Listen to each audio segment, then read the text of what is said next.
Yo, what's good, everybody, and thank you for tuning in to another review. This is Kingdom Business Season 2, Episode 3, entitled Why We Sing. If this is your first time coming to my channel, welcome. If you are a returning family member, then you already know what it is and what it always will be. Be sure to like, comment, share, subscribe, tell somebody to tell somebody, all that good stuff if you choose to. But if not, just sit back, relax, and we're going to get right into this thing. Now, PSA. Okay, public service announcement. Now, I was trying to be good while reviewing Kingdom Business because it is somewhat of a Christian show, but not really, but got a little bit of Christian up in it. But I was trying to be good, but it ain't gonna work. Okay, it ain't gonna work. Rebel and Taj, I'm gonna need y'all to just go ahead and fornicate. Okay, just that may sound wrong of me to say, but just go ahead and fornicate. Because why we playing? Why are we playing? There is a strong desire and such a strong temptation that exists between them that the inevitable is going to happen. There are no ifs, ands, or buts about it. It is going to happen. Now, when are they going to have sex? I don't know, but soon is what I'm predicting. Until that time comes, we see that Rebel is having sex with her producer ex, which is such a horrible and such a poor decision on her behalf. And it is crystal clear that she is not enjoying it. She's not into it and definitely wants it to be over. But here she is in bed with this producer dude for what? Now, in the midst of him stroking, if that's what you want to call it, X calls Rebel a nasty itch with a B in front of it. Y'all get it. Which prompts her to quickly slap him. Rebel was not a fan of X calling her out of her name. And she gets up, put her little robe on, and she's just not feeling it. So he comes out, he's trying to apologize, and he tells her that, you know, some girls actually like that, but that's not the kind of person that he is. And I said, X, you are full of bull squattity squat. Okay, you're full of BS, my guy. Because honestly, X is that person, and he thought that Rebel was that person, which is why he said what he said. And so Rebel tells him that I don't even know you like that. So what comes out of your mouth is what I'm judging you on. Basically, that's the type of person that you are based on the things that you say. So then we see Taj, and Taj comes into the studio where Caesar is, and Taj is ecstatic. He's happy to show Caesar the sonogram pictures of his baby with Essence. And I'm trying to figure out why he's happy. Like, I know why he's happy, but Taj, why are you happy?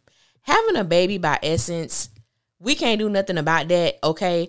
But I'm still not here for him marrying her because he is not in love with her. He knows that he's not.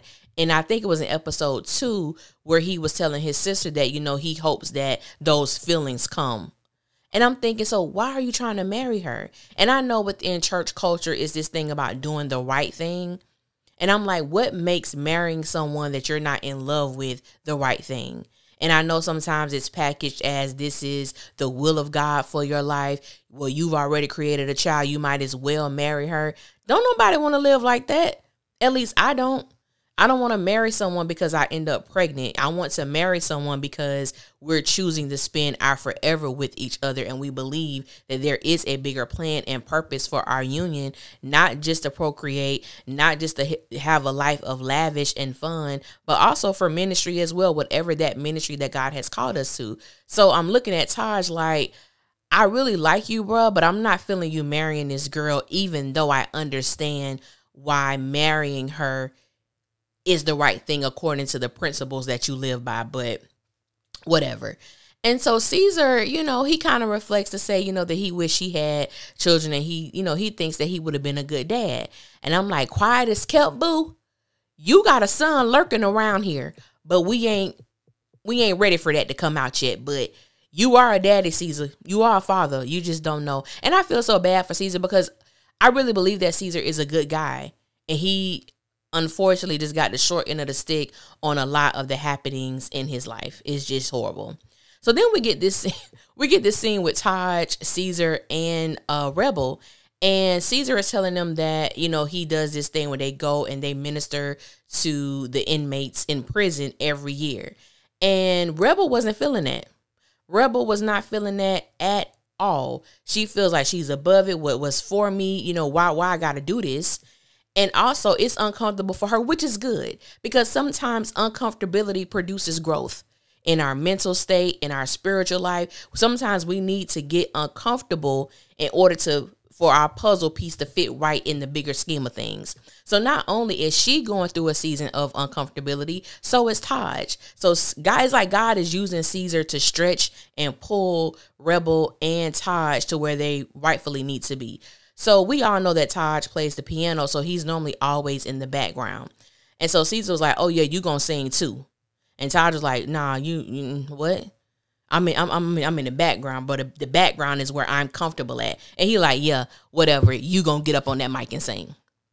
So there's a scene with Taj and Rebel, and I love this scene, and it just even more shows us how much they love each other and are into each other.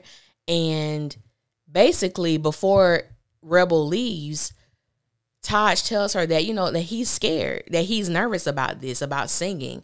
And, it was so cute because Rebel affirmed him and also just gave him encouragement. Like, I know you can sing, like, you got it. But if you scared or you nervous, you could just look at me. And the look that they gave each other, I'm like, I feel wrong saying it, but I'm like, just fall into temptation. Just one time. Go ahead. God will forgive you. Let me move on, because this getting a little touchy. Let me move right on along. So poor Danita still has not found her singing voice. And since sis can't sing right now, she don't know what to do. She doesn't know if it's a spiritual thing or if it's a fleshly thing. She has no idea what's causing this blockage from her producing melodies from her voice that she's normally able to do. And so she meets with like her vocal coach and this guy who has been with her for years. And, he encourages her. And, don't get me wrong, Danita is not my favorite character, but Yolanda Adams is playing the hell out of this character in such a authentic way. And it's like, I used to be really heavy in the church realm, and I have met so many people, it don't make no sense, that reminds me of Danita, and so many people who reminds me of Danita's mom, Darlene. Darlene is a mess, okay? Darlene is a mess. Darlene is also one of those women who esteems the church above her family, and she esteems church formality above her family, because you have to make sure that the congregation buys into the fact that you can actually lead them. But a lot of times people just go to church because of how the preacher preach, and he may make them feel good every now and then. But what truly is the most important thing is that the place that you decide or be led by where you put membership at a church, because not only are these people your pastors, but they're leading you somewhere spiritually, and you want to make sure that they are following Christ as you follow them. Because a lot of people, when they get into positions of power and authority, they stop following and they just want to be followed. So you have to make sure that's what you're doing. And Darlene, she makes me think of those people. She has a certain sense of power and authority, and I can tell that at times she has abused that. The same with her daughter. Danita believes that she has a child out here that is thriving and living life. And Darlene tells her that the child died, and that the adoptive parents told her that the child died of SIDS. And of course, Danita is crushed because she has created, this reality in which her child is thriving out in the world. And now she's being hit with this dose of reality that the child died when the child was a baby. Now, like I said, quiet is kept. We know that this son is alive and well. We know from the first episode of season 2 that this child not only prayed for Calvin, that he also prayed for Danita. And obviously he has the gift of healing, because as he touched his mother, she came out of her coma. So I'm like, baby, you got a blessed child walking around these streets, okay? You just don't know it yet. And if Darlene know the truth, She need to get punched in her throat. I'm sorry, Loretta Devine, you playing the hell out this role, but your character, Darlene, oh, baby, she messy as hell. She is messy as pure D hell. Now, there's this scene. I love that Kurt Franklin is playing, I believe his name is Deacon Dwayne. And he's almost like the conscience, like the Holy Spirit. He is a prophet, and he is definitely reminding Danita of the things that God has already shared with her. And so he begins to tell her that she needs to tell the truth and no longer hide behind the lies. And she tells him that there are so many lies, like the lies just compound lies. And he was like, you need to start from the beginning. And he asked her, do you remember the dream you had about the baby? And she says yes. And it's like one of her children are hurting, but she's only thinking about Taj and CJ. She's not thinking about the first child that she had from Caesar. It's not even a thought. It's not even taken into consideration. And I'm so interested in seeing how that storyline plays out once the truth comes out that her child is not dead, but he is yet in the land of the living. Praise God. You know what I'm saying? So I'm so ecstatic. Like, I'm so excited to see that happen, especially with her trying to turn this new leaf and operate in truth and honesty. And I want to see how this comes full circle for her and Caesar as well. So we get this scene with Calvin, right? Let's go back to the beginning of the episode. Calvin is sitting at his kitchen table minding his good God black business. And he's on his laptop and he gets this email, this random email. I know this was supposed to be like chilling and, all of that. But the way whoever put this thing together, you could tell this probably an old church person who probably made the programs for the church. Why y'all made this darn PowerPoint presentation and it's showing CJ and it's showing Taj, where there's X's over them. There are pictures of them. They are being followed by who? We don't know.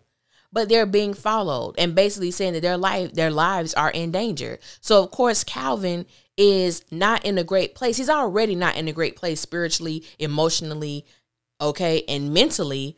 Now you want to mess with his children? Now, the issue I have with Calvin is that Calvin goes and he has a meeting with Taj and they're having this conversation, about life, about it was the picture perfect thing to do for him to marry Danita, not really because they were in love with each other, but because it was great publicity in a sense where you have this young gifted man who's going to become the pastor of the church and he's marrying the bishop's daughter. We know how that goes. If you're in the church realm, sadly, that happens more than it should. It shouldn't happen at all, but the fact remains it happens too often. And so Calvin is basically trying to give his son some encouragement when it comes to, marrying Essence, becoming a father, things of that nature. He basically tells Taj that he needs just be on the lookout, make sure you're safe. And I'm like, Calvin, I'm going to need you to be honest with your son.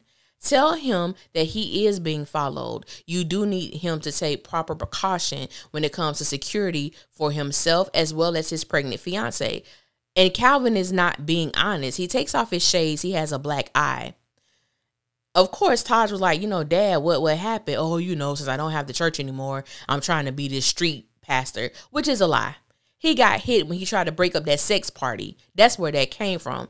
But I'm like, Calvin, sir, stop walking in the land of deceit and walk in the land of truth because you're doing too much. You're not being honest with your children. And at this point, honesty is the best thing you can do for them. Speaking of honesty and truth, let me go back to Darlene.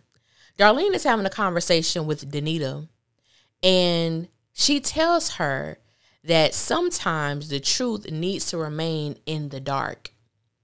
And I'm like, baby, one thing about the truth, it illuminates everything around them. It illuminates everything around them. And it makes me think about this scripture in the book of John. I think it's John. It's either John chapter 5, verse 8 or John chapter 8, verse 5. I always get them mixed up. And it's where it's being talked about how light has come into the world, but because people love doing their sinful deeds, they try to hide from the light. But the light is something you can't hide from. You can't run from, because it's always going to expose that which is dark. It is always going to expose that which is done in secret. The hidden and secret things. It's always going to expose that. So, Darlene, tell the truth. Calvin, tell the truth. And I know sometimes we live in a society where people feel they need to hide the truth, shield the truth. But the truth really is the portion that sets you free, for you to have true freedom and true liberty. There is no freedom. There is no freedom, and there is no liberty in deceit. So Taj them go and they sang at the prison. That scene was very long, but they go, they minister, which I thought it was great, because sometimes, fortunately, and unfortunately, you have people in the prison who are innocent, and you have people in prison who are guilty, but at the same time, they still deserve to have good news delivered to them. You know what I'm saying? And I'm glad they put that in there, because sometimes our hearts can turn cold to people who have committed crimes, who have done things that we wouldn't do, or just have been at the wrong place, wrong time, whatever. But they still need, in my personal opinion, for light to be shed on them as well, for them to feel love as well. So I love that Caesar does this every year by going to the prison system. So then we get to a scene where Rebel is kind of pouring her heart out. And the lady asked her, well, how was Todd? She was like, still engaged, still unavailable. I said, yeah, girl, he is. But the truth is, that's your man, sis. Taj is your man. Both of y'all are playing, but I get it. But she uses something that Taj tells her, because she feels that regardless of what she does, regardless of how she doesn't see herself, Taj always sees the good in her. He always feels that, people can be redeemed and people can be good and forgiven. And she uses that to say that maybe she should have those same type of thoughts towards X. I was like, no, sis. That is not what Taj meant. And even if you feel like X can be redeemed and forgiven and all of that ain't got to come through you, because you already know your intentions with him are not pure, Rebel. Okay? So she uses that to get back with him, or to start up a sexual relationship. He give her some watch that he got for free, and all of a sudden they're all, chippy again. And she was like, I'm not looking for a boyfriend. He tells her that he just wants to have fun. He ain't looking for no girlfriend either. I said, I'm not feeling this guy. Like, I'm not feeling X and Rebel. The fact that his name is X, her name is Rebel, it is a combination for a disaster. Just by the names, okay? Just by the names alone. So these two last scenes I'm going to talk about were really good. They're really good. The scene with Danita and Calvin was so needed. She revealed to him that she had a child with Caesar, and he told her that he already knew. But neither one of them exposed that they knew that truth about her. They talked about their identity, and I thought this was so powerful, because Danita made a point to say that she doesn't know who they are without the church, because their identity as a couple has been basically formed and fashioned by the identity of their ministry. I said, girl, whoever wrote this episode and whoever wrote that line, that had to come from somebody who has been indoctrinated in church formality. Because there are so many, and I can't even begin to tell y'all the amount of pastors and first ladies, or pastors and co-pastors that are married couples that I have met that have lost their identity in church. They don't know who they are outside of the four walls of the church. They don't date each other anymore. They don't spend time with each other anymore. They have exalted the church above their marriage. And when you look in the Bible, marriage is the first institution, not church. It's marriage. So anybody out there, whoever be, if you listening, if you in the church realm and you thinking about getting married, or you are married, your marriage is your first. It is above the church. The church does not come before your spouse. The church does not come before your marriage. I cannot reiterate that enough. I have seen so many marriages and churches fail because they esteem the church above their marriage, above their family, and that is not supposed to happen. Period.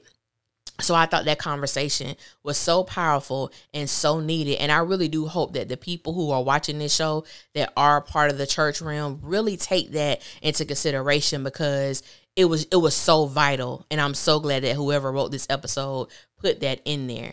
And it was just good to see Danita and Calvin just having a good conversation, not based on lies, not drenched in deceit, not having an attitude with each other, but just bearing it all. And I really appreciated that. And so the last thing I'm going to talk about is Danita finding out that her mama, Mother Darlene, has a multi-million dollar insurance policy on her voice. So if anything were to happen to her voice, if her mom finds out that anything is happening to her voice, that she can't sing, it's going to be a big payout for the mom. And the crazy thing is, Danita signed off on it. So in my mind, I'm like, do you remember this, sis? How did this happen? Why did you sign off on it? Did your mom tell you that she was going to give you a percentage? Because I don't see Miss Darlene splitting that money. That's just me. I don't see her being a sharer of anything.